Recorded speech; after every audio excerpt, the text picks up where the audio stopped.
Welcome back to the channel, ladies and gentlemen. Today we're going to be working on my 216. This is a 1979 hydraulic lift. If you don't recall, we restored this 2 summers ago, and the variator in it was junk, so I JB welded it, and I've JB welded it accidentally in the slow position. I've had it in the right place and second guessed myself, moved back over. Don't second guess yourself, doesn't work out. But anyway, I'm just going to replace it today and put a good one in it.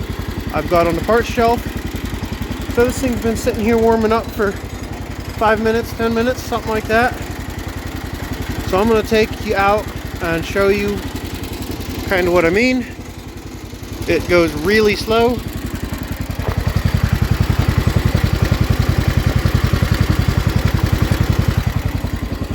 I think you can probably see the variator is JB welded in a slow position.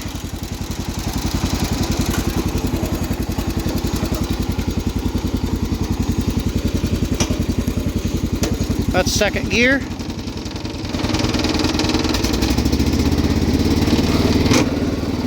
We should be going much faster than this. Third gear.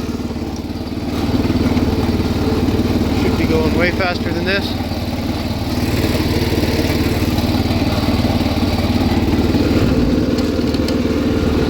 Fourth gear. This is about as fast as we should be going in third gear.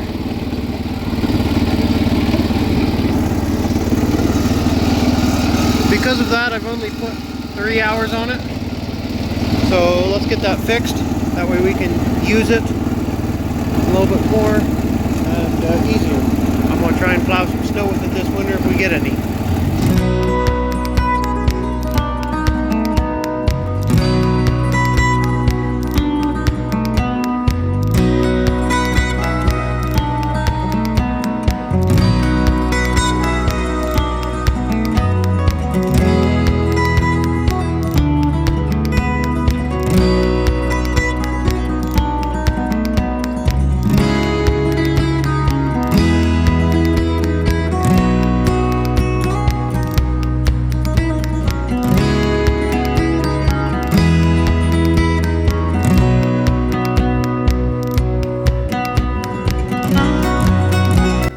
This is the variator that came out. This is the second variator in this tractor. I've swapped it once before. The variator in this tractor was completely junk when I bought it. So I bought this one from John. He told me it was good, but it is actually junk.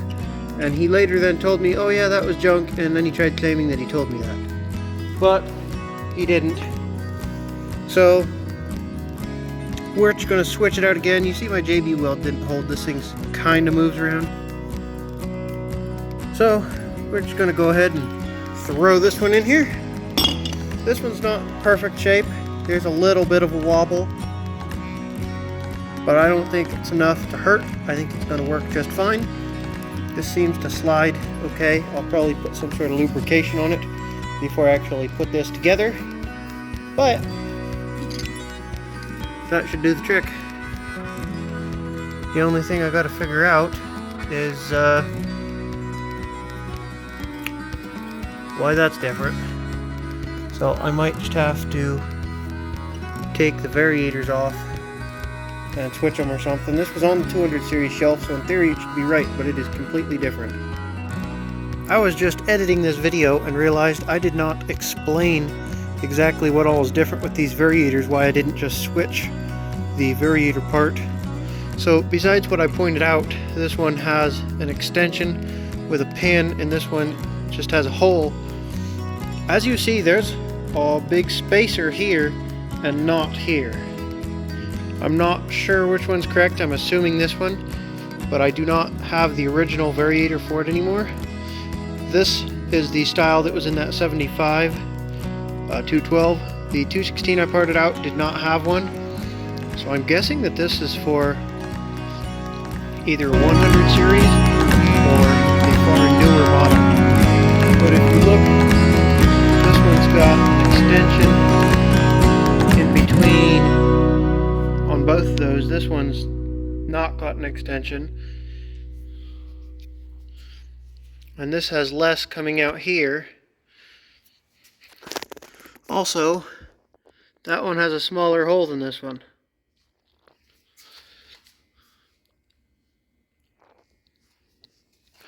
So that's why I just went ahead and parted out that parts tractor to use its variator. It needed parted out anyway, and I checked and had a decent one. So I just wanted to give you guys kind of a better explanation than what I had. Alright, it's been several hours. This is the variator out of the 75 212 parts tractor I had. I just went ahead and parted it out. It is the correct one. This is the one that came out. And this is the other one that I was going to use that is wrong. Switch this over from this one. As you see, it's the same. I've got this guard on this one. Probably took it off of this one on purpose because it's probably dumb. But we're just going to run with it. So this one is actually in better shape than the one I was going to put in it, other than being rusty.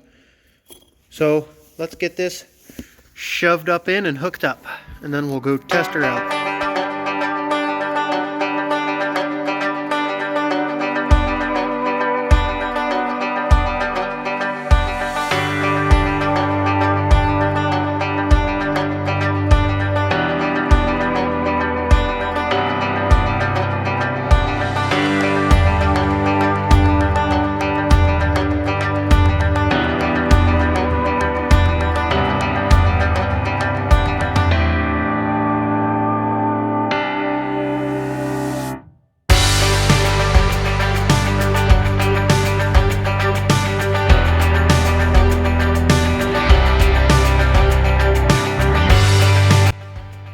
Okay, so since you can't tell from the time lapse, I just spent the last half hour underneath of that trying to get everything hooked up because it's all under spring tension. Or you can do what I did and remove the spring, but then there's a bolt that's about 4 inches long with it's just an eye bolt to tension the spring. You got to run that all the way off and all the way back on, and it's not in a fun place to get to. I don't even know if you can see it. Where is it? Should be at the end of that spring over there somewhere. So, if you don't like yourself, go ahead and do a 200 series variator swap and you'll like yourself even less. So, now that the hard part is done, everything should be hooked up. I need to put this bolt back in, tighten it down, hook up the belts. Then I should be able to put the battery box back in, and we should be ready to rock and roll again.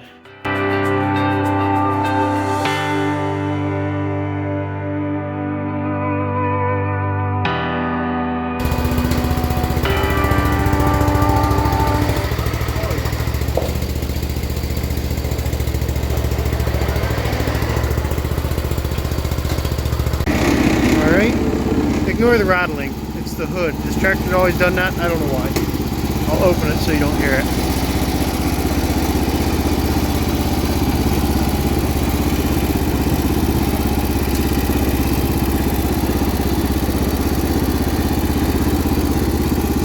Okay, so you remember how fast it was before? There's second gear. That's how fast it was before. There, it just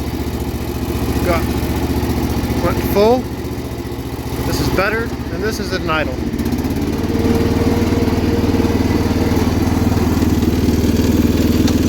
Third gear, that's about as fast as it was before. Now I'll let the variator out all the way. I don't know how easy it is to tell on camera, but it kind of takes off.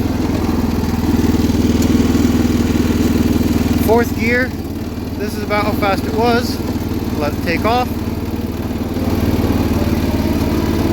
That's a heck of a difference. I don't know how easy it is to tell on camera, but that's way better. This thing works really good now.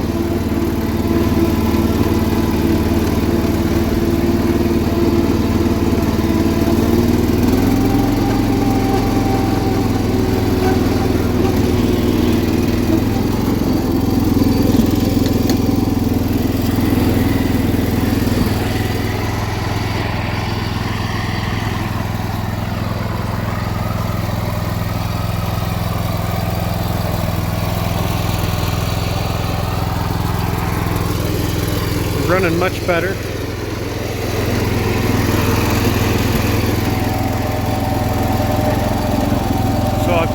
down. I just felt it stop turning. When I let it out, watch it. It'll come up once I dump it. That was the variator working.